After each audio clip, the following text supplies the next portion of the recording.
সংযুক্ত আরব আমিরাতে বাংলাদেশের বিপক্ষে টি-টোয়েন্টি সিরিজে হোয়াইট ওয়াশ হওয়ার পর ওয়ানডে সিরিজ শুরুর আগে একটি ধাক্কা খেয়েছে আফগানিস্তান। কুচরির চোটে ৩ ম্যাচের সিরিজ থেকে ছিটকে গেছেন দলটির fast bowler Mohammad Saleem. Afghanistan cricket board (এসিবি) সোমবার সংবাদ বিজ্ঞপ্তিতে জানিয়েছে, সেলিমের বদলি হিসেবে দলে যোগ দেবেন পেসার বিলাল সামি। ২১ বছর বয়সী সামি আফগানিস্তানের হয়ে এখন পর্যন্ত খেলেছেন কেবল একটি ম্যাচ। গত ডিসেম্বরে জিম্বাবুয়ের বিপক্ষে ওয়ানডে অভিষেক হয় তার। ২৫টি লিস্টের ম্যাচে তার উইকেট ৪০টি। আসছে সিরিজ দিয়ে দলে ফিরেছেন সামি। ক্যারিয়ারের ২টি ওয়ানডে তিনি খেলেছেন ২০২৩ সালের জুলাইয়ে।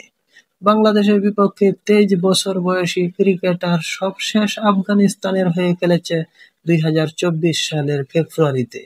টেস্টে আবুধাবিতে আগামী বুধবার হবে প্রথম ওয়ানডে। শারজাতে ৩ ম্যাচের টি-টোয়েন্টি সিরিজ ৩-০ ব্যবধানে জিতেছে বাংলাদেশ।